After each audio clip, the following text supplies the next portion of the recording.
Oi, oi, gente, tudo bem? Vamos retomar nossas conversas aqui com os aprovados, né?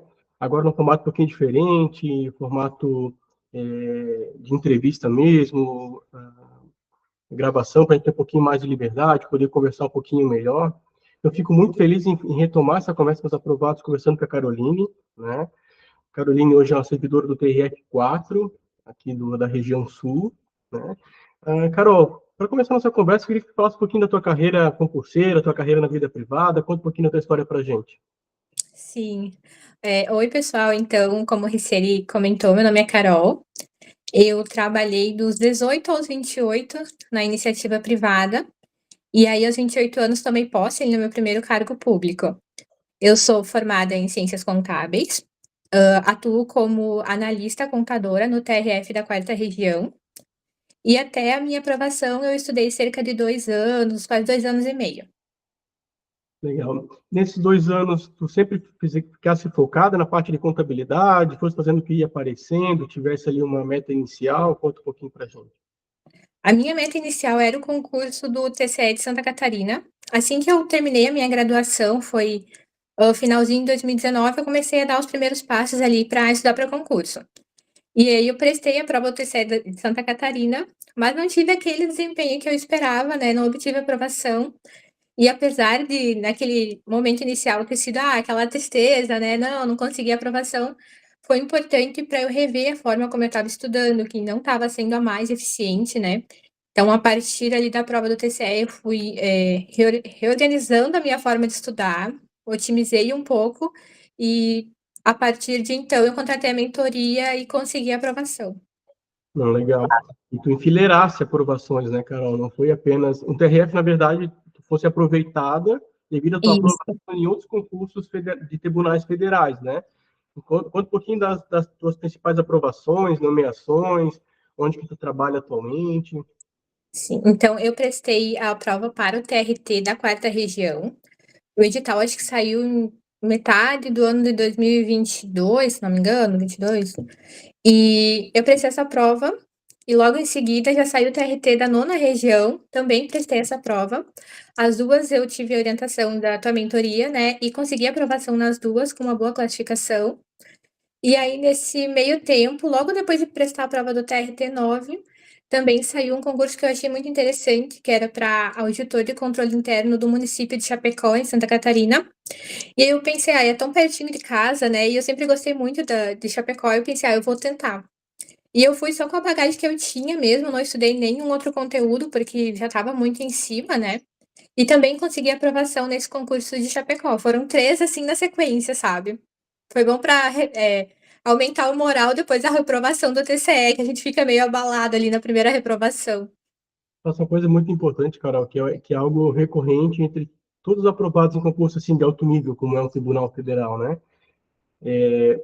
Eu formei uma base, eu consolidei uma base que, inclusive, me permite passar em concursos que eu nem estou focada, porque eu tenho essa base nas matérias, nos exercícios, né? Sim. Só que essa base não é construída de um dia para o outro.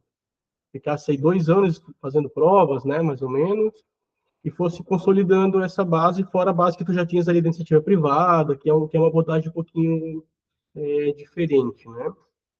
Mas eu queria tratar contigo o seguinte, tu falasse, eu fiz o TCE Santa Catarina, era meu primeiro objetivo, não foi como eu pensava, e depois tu modificou um pouquinho o teu jeito de estudar e tu conseguiu excelentes resultados, né? O que foi o principal diferencial? O que tu aprendesse ao longo do caminho? Após o TCE, então, de Santa Catarina, eu vi que eu precisava reformular ali os meus métodos de estudo, né? Então, eu parei um pouquinho, analisei meu desempenho. E uma das coisas que mais me frustrou em relação àquela prova foi que eu via o conteúdo da prova, eu lembrava de ter visto no PDF, mas eu não tinha aquela segurança para responder aquelas questões. E isso acontecia justamente porque nesse período inicial dos estudos, eu estava assim com apego com o PDF, e eu respondia pouca questão, que foi uma das primeiras coisas que a gente conversou quando eu contratei tua mentoria e que eu mudei no meu jeito de estudar, foi partir muito para a questão. Porque é isso que a gente vai fazer no dia da prova, né, é responder questão, então tu tem que entender o perfil da banca, tem que entender como aquele conteúdo é cobrado, e quanto mais questões tu responde, mais você consegue adquirir confiança de que você está realmente internalizando aquele conhecimento. Essa foi a principal mudança, assim, que eu fiz em relação ao meu estudo pós-TCE. Eu larguei um pouco os PDFs, né, e fui, melhorando a minha base, fechando lacunas a partir das questões. Não, perfeito. Esse salto, né, essa modificação de largar a questão de, vou ficar sempre melhorando, melhorando, afiando o machado, mas nunca vou me testar vou me testar um Isso. monte. E aí vou começar a revisar a partir das dificuldades que eu vou tendo nas questões. Ele é muito difícil, né? É a zona de conforto ali do aluno. Então, a É, gente propõe isso na mentoria desde o começo, né? Causa bastante desconforto, a gente se adapta, a gente que não se adapta, quer ficar lendo, relendo PDF, enfim. Não existe uma metodologia única que funciona bem, né? Mas eu, como aluno, tu também agora como uma servidora que também seguiu ali a mentoria, está aqui para testar que funciona muito bem. A gente fixar o sim. conteúdo estando nas questões, né? Falando um pouquinho sobre a resolução de questões, né? A gente tem algumas perguntas que elas são campeãs, são recorrentes, e cada aluno tem o seu jeito ali de fazer. Então, como é que tu fazia as questões? Tu fazia as questões olhando o comentário, tu fazia todas e só olhava ao final, como é que tu fazia? Eu tentei os 2 métodos. Primeiro só responder várias questões, depois ler o comentário, e responder e já ir lendo o comentário. Esse primeiro método de responder várias questões, depois voltar e ler, eu achei muito exaustivo e eu achei que eu gastava muito tempo. Porque eu nem lembrava mais o que era a questão, e aí eu meio que tinha que reler a questão também, para daí ler o comentário. Então eu entendo como mais eficiente para minha forma de aprendizado, né, ler a questão, respondo ela, e aí eu já leio o comentário para ver se eu acertei no chute, se eu acertei porque eu sabia, se dentro do que eu sabia tinha ainda mais coisas para eu aprender, né, para poder melhorar o meu conhecimento sobre aquele assunto. Não, perfeito. Eu concordo 100% contigo, tá? Que bom que nisso a gente concorda. E Sim. tu queria, assim, fazer questões por assunto, que chegou a fazer questões aleatórias, como é que funcionava uma metodologia, quando é que funcionava a outra? Uhum. Eu posso te dizer que eu segui fielmente a tua mentoria. Então, se tinham ali as questões por assunto, eu resolvia muito por assunto. E aí, quando estava na reta final, tem alguns cadernos que são com questões mistas, né? E eu acho que esse é o melhor mesmo. Porque, por exemplo, a banca dos concursos que eu prestei, tanto para o TRT4 quanto para o TRT9, era a FCC. A FCC tem um jeito muito peculiar de cobrar, né? Gosta muito de contas, contabilidade pública. Eu lembro que tinha muita conta de balanço orçamentário e financeiro. Então, esses 2 assuntos me pegaram, porque eu lembro quando eu estava estudando, que eu respondia, assim, umas 30, 40 questões seguidas de balanço orçamentário. E parece um pouco exaustivo, mas é importante, porque eu entendi como a banca cobrava aquele assunto, o que ela queria de mim quando ela falava em balanço orçamentário. E aí depois que eu já tinha formado essa base, entendido como eu tinha que responder questões sobre aquele assunto, aí sim eu fazia questões mistas envolvendo outros assuntos. E eu acho que isso é bom, num primeiro momento você fazer questão por assunto para você entender bem aquele assunto e consolidar, e num segundo momento fazer a questão mista para forçar assim a tua memória mesmo, a retomar esses tópicos que são bem diferentes, né, entre os assuntos da disciplina. Não, perfeito, concordo plenamente, tá, Carol? Falasse um pouquinho da FCC, que foi a banca ali do... Ela costuma ser a banca dos tribunais federais, né? Uhum. Normalmente ela que faz. E contabilidade, ela tem, de fato, o seu jeito de cobrar as matérias ali. Sim, Se tu aprende a fazer uma questão uma vez, duas, três, quatro vezes, na prova ela vai vir muito parecida e tu vai já ter ali começa assim, resolve assim, aqui tá a pegadinha, isso aqui sempre esqueço de é, somar o final. Então, às vezes, quando tu faz no aleatório, só no aleatório, né? Eu pego uma questão desse assunto, depois eu vou pegar uma questão de FC daqui a um mês, enfim, né? E tu acaba não você pegando não essa manha. Então, isso, não concordo pega esses realmente. detalhes, né. O ideal é a gente ficar, de fato, mesclar, né? Formar a base por assunto e depois, né? Também vou testar aleatório, porque na prova vem aleatório, não vem tudo bonitinho, né? Vem no Sim. final do edital, outro do começo. E sobre, assim, os teus materiais de estudo, né? Tu utilizava material escrito, material digital, como é que funcionava? Quando eu comecei a estudar, eu ainda tinha aquela mentalidade: "Eu preciso escrever para assimilar". Mas em termos de concurso, claro, a forma de aprendizado de uma pessoa para outra ela é muito individual, né. Mas em termos de concurso, eu acho que vale mais a pena você fazer materiais digitais. Tanto porque no começo tu começa, sei lá, tá estudando AFO. Você não lembra nem o que é PPA, LDO e LOA. Mas ali, quando você estiver lá no fim da matéria, esse tipo de conhecimento ele não é mais importante. E aí, se tu tem um resumo digital, você simplesmente apaga, porque aquilo você já sabe, né? Então eu comecei fazendo, resumos manuais, gastava muito tempo, e como eu trabalhava e estudava, né, o tempo acaba se tornando ainda mais valioso, então eu parti para os resumos digitais. Eu usava o aplicativo OneNote, você consegue criar cadernos, assim, por matéria, por assunto, e ali eu ia escrevendo. Tentei me policiar quando eu fazia esses resumos digitais para também não copiar o PDF inteiro, né, fazer uns resumos mais por tópicos, e aí uma coisa que eu achei muito importante, assim, que eu adotei no pós-edital depois que eu contratei a mentoria, foi a reforçar os meus resumos com base em questões. Então eu separava os meus resumos digitais em 2 partes. Uma parte que eu chamava de teoria, que era o que eu captei ali do PDF, e uma primeira parte que eu chamava de questões. Ali eu colocava só aqueles detalhezinhos: "Não, ó, a banca sempre pega nesse ponto aqui para tentar enganar o candidato, eu não vou cair, vou anotar isso aqui que eu não vou cair". E eu ia deixando esses recadinhos, assim, para mim, relacionados àquele assunto. Porque eu acho que, assim, às vezes tu vai fazer a revisão de um assunto que você sente que tá dominando muito, tu não precisa reler todo aquele resumo, você pode focar só naqueles pontinhos ali, que você sabe que são importantes e podem ser um diferencial na hora da tua prova, né. Então eu achei que de separar o meu material digital, assim, de 2 formas me ajudou bastante. Eu concordo 100% com tudo que tu falasse, né? Também é um erro de quem está começando, eu quero começar e já quero sair escrevendo, resumindo tudo, né? Sim. E então não tem essa maturidade, como tu falasse, eu acerto 75% desse conteúdo, 25% é onde eu preciso, é onde eu confundo, é onde eu erro, é a pegadinha, é nesses 25% que eu tenho que focar o meu resumo. A gente não tem essa maturidade, né? A gente vai tendo isso com o tempo. Sim. Fazendo, errando, às vezes indo na prova, errando na prova, daí nunca mais esquece, aquele É, que é errou bem isso. aquela questão, tão fala, hoje é tão óbvio, aquela vez eu errei e tal. Então, eu concordo 100% contigo, né? Sobre o material de revisão, né? Tu falasse ali que tu, então, fazia um material mais no OneNote digital e focado nos teus erros ali, né? Sim. E como é que tu voltava nesse material, assim, né? Na semana da prova tu voltava nele todo dia, como é que funcionava a tua revisão? A princípio eu seguia as revisões do próprio sistema, né, da mentoria, então se Hum, dizia: "Ah, tal dia tem que fazer a revisão de tal assunto", eu lia ali o que eu tinha para ler. A revisão padrão eu acho que era mais ou menos uma meia hora, que é importante para a gente não se empolgar também passando horas revisando, né. Então alguns assuntos que eu tinha mais facilidade, às vezes em 15 minutinhos eu revisava, não era uma coisa assim para eu fechar muitas lacunas, era só para eu não esquecer que existia.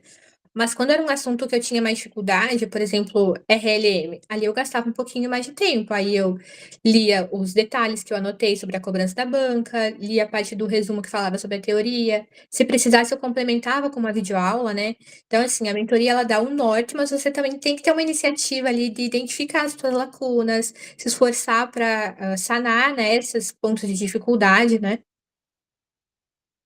não, bacana. Outra coisa importantíssima, assim, Carol, o aluno vai criando maturidade também para saber, Sim, eu posso só seguir 100%, mas eu estou sentindo, estou sentindo aqui que eu preciso pegar essa DFC um dia e fazer uma videoaula completa, porque não estou é, talvez ali no cronograma ele não vai dizer para te fazer isso, mas aí tu vai ali e tens autonomia para fazer, né? E esse tipo de maturidade também ele vai da experimentação, vai fazer prova, de errar, de fazer questões e entender que não adianta fazer questões por fazer, tu tem que estudar pelas questões, né? E nem sempre as questões vão sim. te dar 100% da base naquele assunto ali. É bem interessante mesmo, tá? Praticamente todos os alunos que a gente conversa que são aprovados, né? Eles têm essa questão, eu segui o cronograma, mas final de semana fazia isso. Todo dia à noite eu pegava, lei que lia 15 minutos. Cada um tem ali o seu jeitinho, a sua personalização, e funcionava bem para ele, né?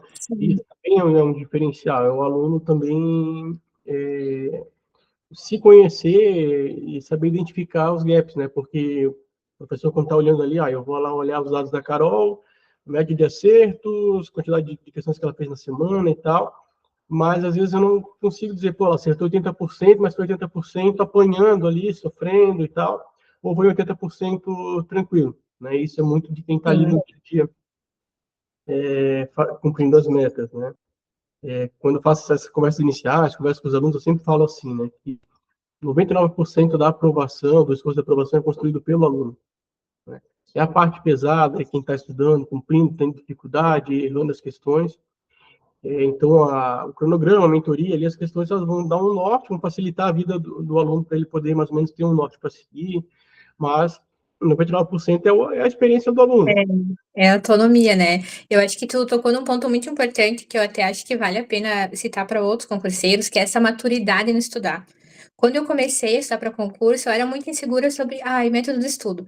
Aí você começa a seguir um monte de gente no Instagram, e tem gente que fala, estuda por grifos, não estuda por videoaula, faz resumo, não faz resumo. E você começa a ficar meio perdida, assim, naquele mar de informação, né? E aí você no começo vai realmente tentando e errando. Por exemplo, eu tentei estudar por grifos, não funcionou para mim. Eu precisava ter pelo menos um resumo com tópicos. Mas essa é uma maturidade que tu vai desenvolvendo com o tempo de estudo, sabe? E aí eu acho que quanto mais você se conhecer, identificar o que funciona e o que não funciona para você, mais assertivo vai ser o teu estudo para fechar lacuna, para aprender mais sobre determinado assunto, para vencer o medo em algumas matérias, né? Que algumas coisas a gente tem medo porque não conhece, porque ainda não estudou o suficiente, né? Não, perfeito. Eu também sempre gostava, por exemplo, de escrever, de estudar escrevendo alguma coisa. Sempre estudar Sim. escrevendo, fazia aquilo ali, fazia um esqueminha rapidinho, que às vezes nem voltava naquilo ali. Funciona para mim. Vai ter aquele aluno que não quer ter um papel na mesa dele, só quer ter um computador, né? Que É vai muito ter pessoal. que gosta de imprimir o PDF e ficar. Então, cada um tem ali as maneiras, não tem a maneira correta, né? Até na mentoria a gente tem o norte. Ó, se tu fizer, faz isso aqui que é testado e comprovado. Ah, mas eu quero fazer isso aqui porque testa, se estiver funcionando, tranquilo. Né? Às vezes surgem ali as novidades, né? Os Anki, site com resumo disso, com resumo daquilo, sites com mapas. Ah, eu quero comprar tudo, eu quero testar tudo. Acaba perdendo um pouco a eficácia, né, do estudo. Sim. O principal, o estudo ele é uma coisa simples, né? Tu tem que suprir as lacunas daquele conteúdo. Não tem nada muito mirabolante, Não né? tem. Não tem. Então, às vezes, para um assunto simples que tu poderia solucionar pegando um PDF lendo, fazendo um resumo à mão, tu vai atrás de um material de flashcard, um material de videoaula, um mapa pronto, vai não sei o quê, vai Uhum. cerca aquele assunto, e eu passava a sentar com paciência, ler e fechar aquele conteúdo ali. É. Tu falasse lá no começo, um pouquinho antes, voltando, né, tu falasse sobre a tua rotina de estudos, né, que tu continuasse trabalhando, além disso, se propusesse a estudar. Como é que tu organizava a tua rotina? Como é que tu lidava com o cansaço? Como é que ele se desafio? É. O cansaço pesa, porque estudar e trabalhar não é fácil. Não só estudar seja fácil, mas estudar e trabalhar sempre é um desafio, né? Eu acordava umas 4 horas da manhã, aí até conseguir me alinhar e engrenar, eu começava a estudar umas 4h15, 4h20, e estudava até mais ou menos umas 6h30 da manhã. Aí ali eu me arrumava, meu trabalho era pertinho de casa, então meia hora eu conseguia estar no trabalho. O meu trabalho também tinha refeitório, então eu não precisava me preocupar com o almoço, eu almoçava lá, o tempinho que sobrava no intervalo do almoço eu aproveitava para revisar e estudar. Chegava em casa umas 5 horas, 5h30 da tarde, emendava mais umas 2 ou 3 horas de estudo. Tentava seguir ao máximo, assim, essa rotina. Claro, tem dias que você tá muito cansado, aí eu fazia uma coisinha mais leve quando chegava em casa, por exemplo, mas tentava me esforçar para seguir essa rotina. Porque uma coisa que eu vejo hoje, né, é que concurso dá para concurso não é 100 metros rasos, é uma coisa que envolve muito tempo. Então, ao mesmo tempo em que você não pode negligenciar a tua vida e se cobrar demais a ponto de você ficar exausto, você também não pode ser tão, bonzinho, digamos assim, consigo mesmo, de não se puxar um pouquinho, porque senão essa caminhada que normalmente já dura 2 anos, 2 anos e meio, ela começa a se estender por um período ainda maior. E aí você fica ainda mais cansado, você acaba desmotivando, né. Então, tem que ter um equilíbrio ali, né. Sim, já de início, dar os parabéns, tá? Reconhecer o teu esforço, porque é uma coisa muito difícil. Normalmente, ou tu acorda cedo, ou tu estuda à noite. Eu conseguia fazer os Uhum. dois. É uma coisa, assim, um sacrifício muito grande, né? É um esforço muito grande. Hoje, com certeza, quando tu tá ali na tua rotina diária, tu deve ainda lembrar um pouco como é que era a tua rotina lá atrás. Eu duvido que tu É. um pouco, né? Sim, hoje só de pensar, assim, acordar às 4h30 da manhã eu penso: "Não quero mais". Não. Porque, Cara, assim, é um esforço que a gente faz para atingir um objetivo, né, e é exaustivo, claro, é necessário, mas, né, não é bom acordar às 4h30, ninguém vai falar que é bom acordar 4h para estudar direito constitucional, estatística, né. e é bacana porque tu tinha essa consciência, né? Ah, não vou me compensar, eu vou me puxar, mesmo cansado, eu vou me puxar um pouquinho, porque quanto antes eu conseguir o meu resultado, mais rápido vai acabar essa rotina. Então, é o que tu falava, né? Sim, Pô, tô cansado, hoje eu vou. Ah, hoje eu não vou acordar às 4, hoje eu vou acordar às 7 e pouco, vou só trabalhar e tal. Ah, hoje eu vou dormir um pouco mais cedo, porque eu tô muito cansado. Pô, mas aí essas horinhas lá no final vão fazendo falta, né? sim, É um desafio muito grande, tá, Carol? Não é uma concorrência justa, nunca é uma concorrência justa, né? Porque vai ter aquele cara que é um pouco mais novo, mora com os pais, vai ter aquele cara que talvez não trabalhe, vai ter aquele cara que tem um monte de filho e trabalha, e vai ter aquela mãe que é muito mais sobrecarregada do que o pai, cuidando dos filhos. sim, Todo mundo ali naquela lista concorrendo. Não é uma competição é justa, verdade. né? É verdade. Então, mais histórias como as tuas, assim, elas motivam muito, sabe? São as histórias que dão, que assim, que mais engajam, que o pessoal mais comenta, são essas assim, poxa, olha que exemplo, às vezes eu estou aqui, trabalho 6 horas e não consigo me organizar para estudar, né? Sim. Cara, eu acordava 4, chegava às 5h30 em casa e continuava estudando no outro dia às 4, e assim ia. E como é que era o teu final de semana? Tocava direto, descansava domingo? Eu estudava sábado normal, só não acordava tão cedo, né, mas estudava também sábado o dia todo. Como eu sempre fui muito caseira, eu estudava assim, estudava 1, 2 horas. Eu parava, descansava um pouco, voltava mais 1, 2 horas. Eu ia fazendo isso, assim, ao longo do dia. E aí no domingo eu estudava de manhã e à tarde mais 1 ou 2 horinhas e depois eu não estudava mais. Aí passava o domingo relax, assim. Não, legal. A importância de ter também um freio, né? Sim, sim. Um equilíbrio, enfim, não é regra. Por exemplo, eu quando eu estudava, eu vivia para estudar. Eu me sentia muito mal de não estar fazendo nada Sim. em uma É. prova chegando. Esse Claro sentimento é bem difícil mesmo, porque aí você se culpa por estar descansando, você pensa: "Meu Deus, eu tenho tanta meta", né. É complicado, realmente. que, assim, até a ferramenta ali, o cronograma, ele permite fazer um cálculo, né? Nesse teu ritmo, tu vai acabar a prova, o teu planejamento tal dia. Ele dá esse cálculo, falando ter aquela segurança. Ah, tá, tudo bem, se eu botar 2 horas no domingo, eu vou conseguir cumprir 100% do cronograma até a prova, então eu posso. Ah, não, mas está passando Uhum. o mês da prova, então eu vou ter que ou tirar metas, ou vou ter que aumentar uma hora aqui. Então também é algo que se tu tem essa segurança, tu consegue descansar também sem culpa, né? Porque é uma semana bem cheia também, né? Se não descansar. Sim. Tá? Essa questão da ferramenta de tu saber quando tu vai terminar o cronograma era uma das coisas que eu mais gostava, porque realmente tem semanas ali que surgem imprevistos, ou você tem um evento familiar e tu não vai deixar de comparecer, né, enfim. Aí você estuda um pouquinho menos, aí tu ajusta na ferramenta e vê que não, com mais um dia eu consigo botar em ordem de novo, sabe. Eu acho que isso era bem legal, pra te ter uma noção de como é que tá andando o teu estudo, né. Não, bacana. Cara, falando um pouquinho assim sobre o pós-edital, né? Se tu fizesse ali 2 pós-editais na sequência, né? O que mudava na tua rotina? O que tu entende assim que foi algo que tu fez errado, que tu foi aprendendo a fazer certo? Quais são as dicas que tu poderia dar? Uhum. O que eu acho que eu fiz certo foi responder questões massivamente, respondia muita questão mesmo, tanto que nos últimos 15 dias ali pré-prova eu até consegui encaixar férias naquele período, e eu pouco via a luz do sol, porque eu começava a responder questão de manhã e eu ia até à noite respondendo questão, sabe.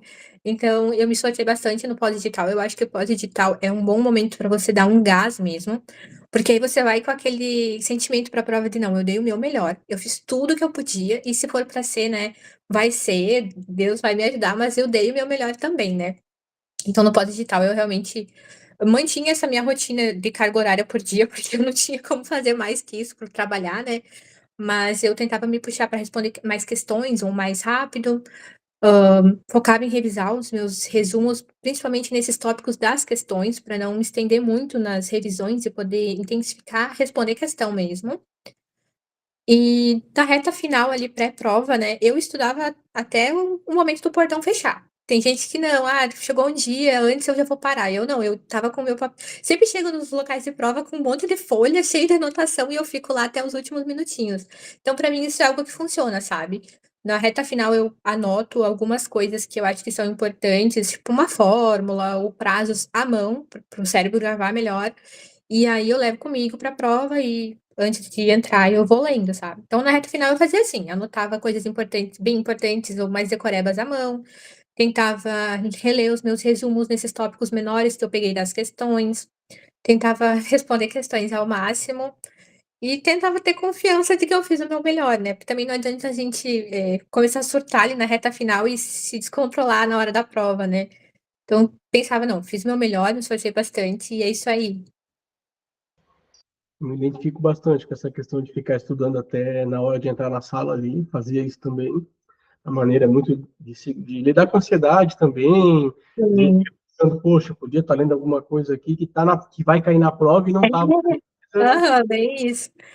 Nem sempre é efetivo, mas é uma maneira de tu lidar com a insegurança, né, de lidar com a ansiedade. E essa questão de vou dar o meu melhor, vou contar ali com, a, com a sorte, com ser o meu dia, né? Vou contar com Sim. uma, uma bênção ali, mas vou fazer o meu melhor para não contar só com isso, né? É, é Ali ser isso um aí. detalhe que coloca a gente, às vezes, uma posição para frente, né, que é o suficiente para a gente ser chamado e nomeado. Eu achei muito interessante, eu concordo 100% com tudo que tu falasse, né? E aquela semaninha antes da prova, sabe, assim, que tu já tá, a prova tá chegando, aí tem viagem, Uhum. se deslocasse até de estado para fazer prova, né? Sim. Como é que tu organizou a tua semana? Colocasse muita coisa para fazer, não colocasse nada? O que tu acha que é uma boa semana de véspera de prova? Na véspera eu realmente fazia o que era possível. Se eu já tinha fechado o cronograma ali, né, de estudos da mentoria, enfim, aí eu realmente focava em fechar lacunas, porque quando você está estudando, você vai se conhecendo. Quanto mais você estuda, mais você se conhece. Então eu sei que para mim, CPC 36 é o meu calo. Então na véspera, ali na revisão de prova, eu vou dar uma boa ali no CPC 36, porque eu sei que vai cair na prova e aí, tipo, eu pelo menos tenho a consciência que eu reli, né, dei o meu melhor ali. Então, em termos de conteúdo, assim, da objetiva, eu fazia isso. Pra discursiva, que também tiveram tanto no TRT4 quanto no 9 que eu prestei, eu relia as discursivas que eu já tinha escrito anteriormente, eu dava uma lida no embasamento teórico ali, que tu vai criando um repertório, né, para responder a discursiva, tentava gravar alguns dados estatísticos e coisas assim, para poder lembrar na hora da prova também, para ganhar tempo, assim, de escrita, sabe. Carol, eu sempre encerro assim, nossas conversas, né, da mesma maneira. Eu peço para que tu fale assim palavras para aquele cara que está começando agora, meio perdido, não sabe para que área que estuda, não sabe como estudar, está procurando ali a fórmula mágica, né, para esse cara que está iniciando, e para aquele cara que está batendo na trave, está começando a bater o cansaço, né, como foi o teu caso, Sim. poxa, o TSE que era uma coisa que eu queria muito, e fiz o TCE, que era uma coisa que eu queria muito, mas seguir em frente para conseguir aprovação Sim, sim. nos RTs, né? Deixa a palavra então para essas pessoas, para aquele cara que está começando agora e para aquele cara que está batendo na trave, está quase chegando ali. Eu acho que para quem está começando agora, que você realmente não conhece nada do mundo do concurso, é legal primeiro estudar para entender quais são as áreas que tem, aí tu avalia com base na tua formação, se é nível médio, se é superior, qual área, né, para você entender para quais carreiras você pode prestar.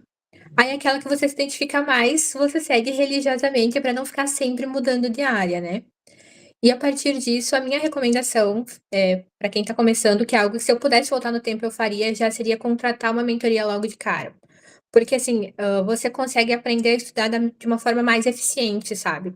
Eu vejo que se eu tivesse me cobrado um pouco mais com questões, com ter mais uma assertividade ali no começo, talvez pudesse até ter encurtado essa caminhada, né. Então eu acho que uma mentoria é algo muito válido para se contratar quando você já está começando mesmo. E para quem está batendo na trave, já passou por algumas reprovações, eu acho que é legal comentar para essa pessoa que reprovar não é o fim do mundo, existem muitos concursos, tem concurso que você nem imagina que vai sair e de repente sai e você fica super interessado e pode ser que é para ser ali mesmo o teu lugar, sabe. não era para ser naquele que você reprovou, às vezes a gente não entende uma reprovação, mas não era para ser, talvez era o momento de outra pessoa ou tem algo melhor ainda para você, né. Então, não desanimar quando você reprovar. E se você estiver passando por várias reprovações, também não desanimar no sentido de que você já estudou tanta coisa, já se dedicou tanto para isso e não vale a pena você abrir mão disso, porque tá difícil, porque já passou muito tempo, porque o tempo vai continuar passando. Dificuldades a gente enfrenta em várias áreas da nossa vida, né. E sempre lembrar por que que você começou a estudar. "Ah, é porque eu queria dar uma condição de vida melhor para minha família, é porque eu quero ter um emprego melhor". Então você tem que usar isso também como um combustível para que você possa se motivar nos momentos que estiverem difíceis, né, porque esses momentos difíceis ao longo da caminhada de estudo, eles vão surgir, é inegável. Aí a gente só não pode se deixar abalar e desanimar, né, e desistir. Bacana, assim embaixo, assim, concordo 100% com tudo que falasse, assim, muito, muito legal. É, essa questão do iniciante realmente pô, entender para onde é que eu me encaixo aqui. Né? Tu já tinha Sim. ali toda a tua experiência de contador, onde é que eu me encaixo? Eu vou porque tu fazer cargos, concursos para contador. Isso, eu Ah, foquei professor. se sair uma polícia da vida, pô, não vale a pena eu desviar daquilo que eu estou focado para fazer uma polícia. Isso é um erro bem comum, né? Uhum.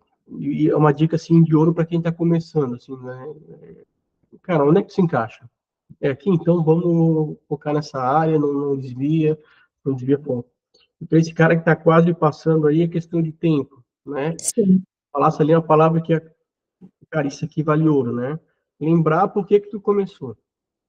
Tu começou porque estava ruim na iniciativa privada, tu começou porque tu estava sem perspectiva, começou porque tu queria melhorar ali a condição da tua família. O que que te motivou a começar? Porque às vezes a gente vai seguindo o fluxo, vai vivendo a, a vida e esquece lá do começo, né? Poxa, sim, quem fez dar o start, sair da zona de conforto e tentar melhorar, né?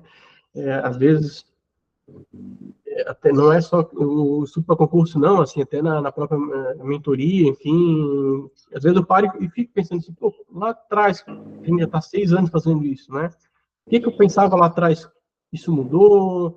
É, vale a pena modificar alguma coisa? As coisas, né? Isso vale tudo para nossa vida. sim. É Inclusive, verdade. a vida amorosa, é lembrar por que que tu teve aquela primeira decisão, né? Às vezes o caminho vai ficando difícil, tu vai encontrando dificuldades, tu fala, pô, será que vale a pena tocar em frente? Vale a pena voltar? Por que que tu começou? Se aquilo que tu começou, tu ainda tem chance de realizar, segue em frente. Se tu vê que realmente tu começou pelo motivo que hoje não faz mais sentido para ti, também não é motivo voltar atrás, mudar o foco, né? Mas quando a gente tá tão pertinho, cara, vai É. mais uma empurrada, né, Carol? Sim, isso aí. Pensar assim: "Nossa, eu, por exemplo, sou contadora, estudei direito constitucional, o que que eu vou fazer com esse conhecimento se eu desistir? Não vou desistir agora, agora eu vou prestar prova e vou usar esse conhecimento", né. Porque a gente estuda tanto e aprende tanta coisa e assim, é pra vida, sabe. Eu acho que para além dos concursos, tu tá se formando como pessoa, como profissional quando estuda, então realmente não vale a pena desistir diante de algumas dificuldades, isso realmente vai acontecer. Se o teu objetivo, ele é uma coisa que demanda muito, que é grandioso, vai ter dificuldade sim, só não pode desistir. Não, bacana. E hoje tens ali um cargo excelente, né, uma carreira federal, que é, assim, o desejo de milhares de pessoas, né? Mas, com certeza, uma luta que te fez, né? Uma luta que, digamos assim, a tua conquista foi construída com muita luta, né? Sim, sim. E hoje tu estás aqui para contar um pouquinho a tua história. Fiquei muito feliz com tuas palavras, de conversar contigo, né? Com certeza muita gente vai se inspirar na tua história, na tua realidade. Queria agradecer a tua disponibilidade de conversar. Sempre fico muito feliz quando alguém é aprovado e aceita vir conversar, contar um pouquinho da história. Às vezes a pessoa está tímida e tal, mas quando vem contar é tão legal porque talvez para alguma pessoa não faça sentido, mas para alguma pessoa é exatamente a situação que ela está passando hoje. É Hoje eu verdade. trabalho, hoje eu sou uma contadora que trabalha em empresa privada 8 horas e quero melhorar a minha vida. Hoje eu sou alguém que quero ser uma analista de contabilidade de um tribunal federal. E para aquilo ali ela vai prestar muita atenção, vai fazer muito sentido para ela. Né? Então, às vezes, a nossa palavra, o que a gente fala, ela tem, assim, o poder para determinada pessoa de mudar, cara, da água para o vinho a vida da pessoa, né? E cada um tem Aham. uma história, tem a sua história, e todas as histórias valem a pena serem contadas, tá? Eu queria agradecer bastante, Carol, pela tua disponibilidade, por vir aqui conversar com a gente, tá? A gente vai deixar disponibilizar essa conversa para, enfim, para que as pessoas possam ver, né? Vou divulgar bastante, Sim. porque é uma história muito bonita, uma conquista muito linda, né? E deixa aí uma mensagem final para o pessoal. Eu inicialmente gostaria de agradecer, né, a você como profissional e como pessoa, porque eu falo muito: "Ah, a mentoria era muito boa", mas você como pessoa também: "E aí, como é que foi na prova? E aí, tá tendo dificuldade?". Então, foi realmente uma surpresa muito grata contratar a tua mentoria e descobrir que era tão bom. E eu espero minha mensagem final para quem estiver assistindo o vídeo é que essas palavras aqui, essa minha trajetória, ela possa servir como um ânimo para quem está precisando, que possa inspirar quem quer começar, né. E contratem o Ricieri, podem confiar que ele é um bom profissional, vai aprovar vocês também. Não, tranquilo. Então, Carol, mais uma vez, brigadão, tá? Brigadão para quem está assistindo a gente agora. E a gente vai, com certeza, continuar contando histórias de pessoas aprovadas aí, porque isso realmente faz toda a diferença, tá? Muito obrigado, gente. Eu agradeço, Ricieri.